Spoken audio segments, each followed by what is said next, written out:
Hi everyone, welcome back to the channel and thank you so much for clicking on today's video.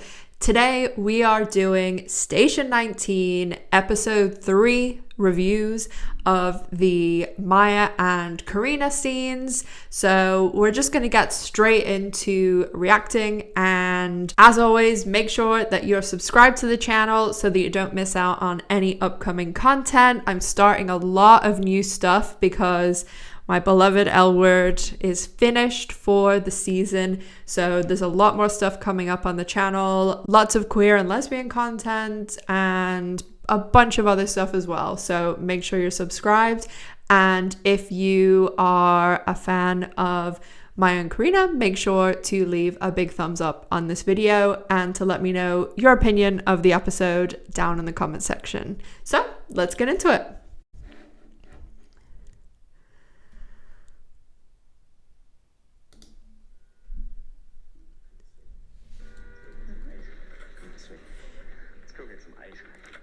So the one thing I will say about this episode is that I have been complaining for a while about the fact that they've been kind of treating Carina just like basically like some sort of like trophy doctor wife or something.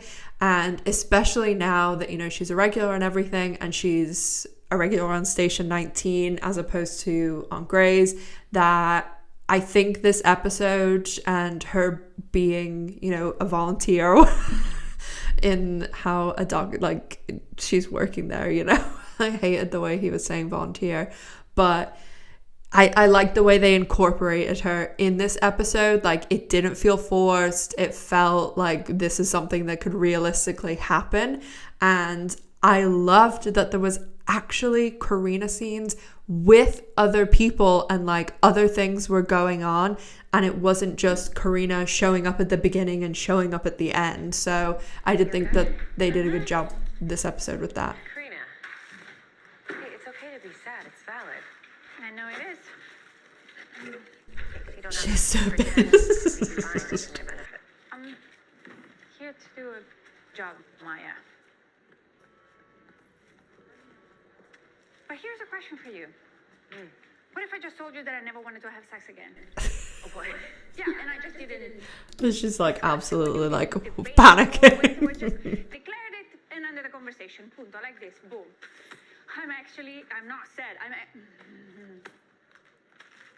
I love the way Carina's accent, like especially when she's angry, like starts getting thicker, because as some of you might have noticed, I have a weird accent. Not that her accent is weird. Her accent is a lovely. My accent is weird.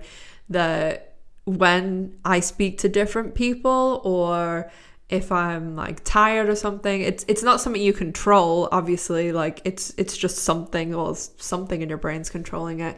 But I do notice that when she gets angry, it definitely gets thicker. But I love it.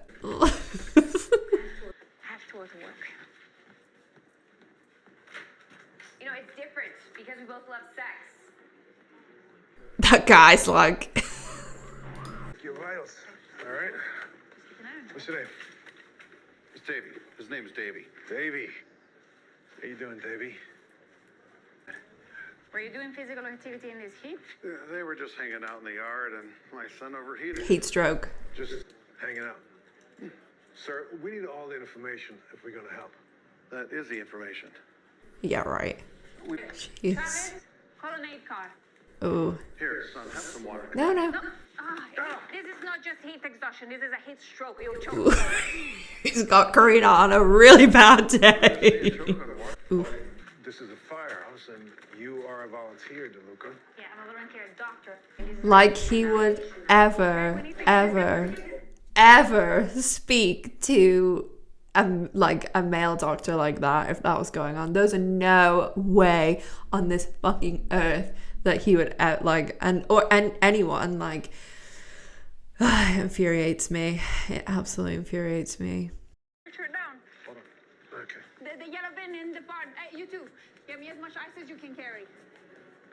So like I was saying, I really did think they did a good job of like incorporating her, and she had her actual own storyline in this episode, which is just never happens. Like, it's always like, obviously Maya has her storyline and like she's integrated with everybody, but Carina is always just like tacked on and is very much like a wifey wife instead of having her own like actual character development and substance and, you know, plot. We're trying to lower his temperature until the 8 car with cold arrives. All right, let me talk to No. you. You have to stay far away from me and from my patient until Far away from me. My son. who you've almost killed. So go sit over there. That's Thank ridiculous. you. Let's go take a seat. Let's go. Maya's like, I know where we're going with this. Get him out of here. To the public like that. Oh yeah, and what should I do? Assault a teenage kid over a cell phone? Again, no way that would ever be said to a man. I know people get like annoyed sometimes about whenever you're always bringing this up, but it's just, they would never speak to a male doctor like this. Like, if you picture even someone from Grey's, like, you know, Derek Shepherd or Richard Webber or anyone, and you put them in the positions that Carina's in and the way that they speak to her, they would never speak to a male doctor like that. Like, it's just fact. I just wanted to thank you and assure you this won't happen again. Either way, Well, I'm I'd hope calling fucking you not, protective dude. services. Because what you're doing to him is not just physical harm. You're also teaching him that he's no worth of your love, of your respect, of your protection, and you're just harming him. And some people should not be allowed to be parents. I love the way like Carina is just always like at a 10, like there's never anything that's like halved or like she's very like passionate about everything and like very, confident's not the right word, but just she's very like, she will fight for what she thinks is right and things, and she'll never like compromise or like half-ass something. I think that she has that real like drive and passion about her that not everyone has. I can't imagine wearing all that fire gear in like 1,000 degrees. It must be roasting. She looks like she's Deluca, roasted. grazie per essere rimasto oggi. Il ragazzino è stato Ok, fortunato. Sullivan, io e te proprio amici non siamo. Io do la colpa a te per il fatto che Maya è stata declassata, do la colpa a te per il fatto che Maya non vuole avere figli perché ha paura. Sì, perché era il capitano ed ha infranto tutte le regole. Hi, can we speak English, please? Because Your wife is looking for somebody other than you to blame that you don't want children. Now, I made my amends. I really like this storyline about the whole, I said this last week, that like, I hate this trope of it's very common. Like, they did the exact same thing with Arizona and Callie on Grey's Anatomy. And in the beginning with that storyline, with Arizona and Callie, I thought they were going somewhere different because Callie basically one day was like, oh, Arizona's brother died and that's why she doesn't want to have kids, and I loved how Arizona turned around and was like, no, I'm not some broken person because I don't want children. And they always, on television or a film or whatever, they always make it seem as though if you don't want to have children, there's something wrong with you or you're some sort of like broken person. And a lot of the time they'll be like, oh, I don't want to pass on my family genetics. And that's like a crap excuse, because if you still wanted kids but didn't want to pass on your family genetics, like you can adopt, there's tons of other things you can do. And I just really can't stand this because, or they always make it seem like, oh, they're afraid because they haven't been around kids. And it's like, there are people who just don't want children. Like, I myself do not want children, and I love kids. I love my nephews, and I am really like, people always tell me all the time, they're like, oh, I can't believe you don't want kids. Like, you're so great with kids. And I'm like, yeah, I'm so great with kids because I have them for one day and we go to theme parks and go crazy and have all the fun in the world. But I don't want to be responsible for like their decisions and their entire life. Like, I'm not some broken person. I just really like my life the way it is. And I don't have some missing ache in my heart. I'm a whole person without wanting kids. So I just really hate this trope. And like, maybe it's different if people are really family orientated and are either like, I'm around about their age, so maybe it would be different if I was like getting ready to have kids or like I wanted to. But I feel like there's so few lesbian, queer, bi couples on TV, and like this, like on this Grey's Anatomy Station 19 universe, we had Callie in Arizona. Yes, we've had like a few other couples here and there, like throughout the years, like even Carina and Arizona were together. But now it's like, it's pretty much Callie in Arizona and Maya and Carina are like the two main, like, staple, you know, big couples from this universe. And then we're both like doing this storyline that Callie in Arizona did like 10 years ago. Like, come on, give us something more, please. I should have said it before. I'm sorry that I don't want what you want. I'm sorry that you're not fine. And I know me being sorry doesn't make it any better, but It helps. it is not Sullivan's fault that I don't want kids. I know that it's easier to blame him because being mad at me hurts. Yeah, because you don't want to be mad at her, obviously. For something she can't control, you know? Like, it's not like she's done something wrong. I know you have a crappy father, but I still think you'll be a wonderful mother. See, this all the time. Like, this whole thing of, like, I have, you know, a horrible family. I know people that would be great parents, but it's not about that. It's about not wanting them. But I feel like this is just gonna go, like, obviously Callie in Arizona, like, Arizona was kind of, it was a weird situation, like with Mark, you know, like Callie didn't do anything wrong, but Arizona wanted to be with Callie so much that she was willing to push past it.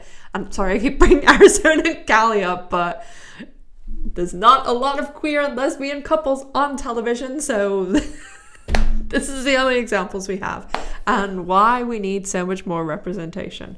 But yeah, I really, like, there's so many more things they could be doing with this couple, because they're both like really great actresses. And I mean, I'm sure that every single person watching this is aware, but they have like lightning in a bottle, once in a lifetime chemistry that is very, very hard to find. And it's some of the best. Actually, I would really argue that they are one of the definite top chemistry couples in the entire, like, 17 years literally that Grey's Anatomy and Station 19 has been on.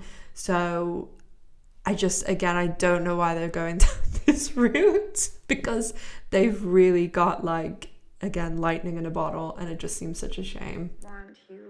I want us to break our family pattern. I want you to change the way the fire department treats That would be an interesting storyline. Yes, I ultimately want you to want what I want, but I don't want it today or tomorrow. I just want it someday.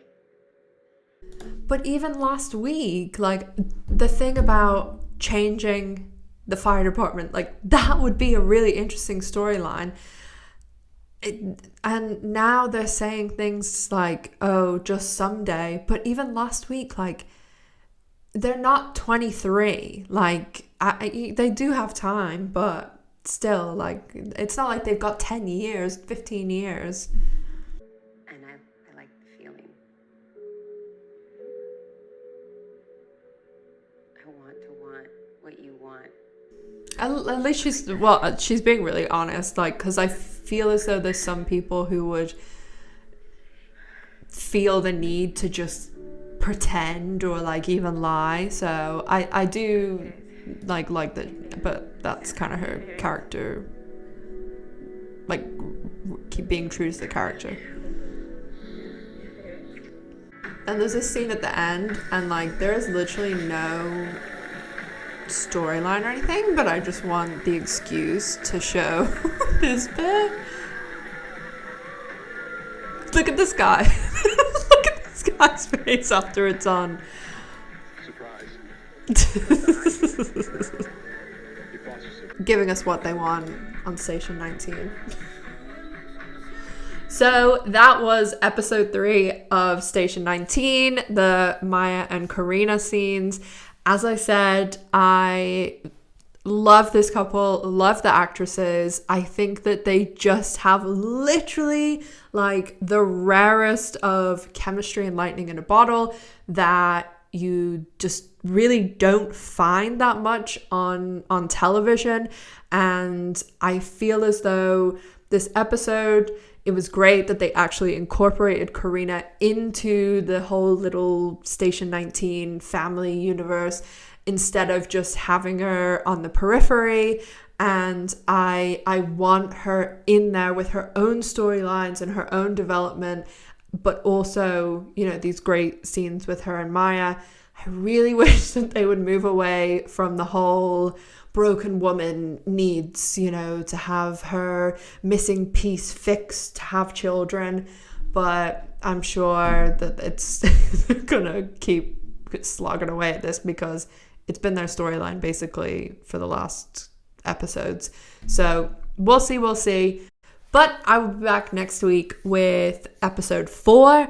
And as I said at the beginning, make sure to subscribe so you don't miss out on any content. There's a lot of stuff coming up on the channel, lots of new stuff. So I hope you guys will give it a watch.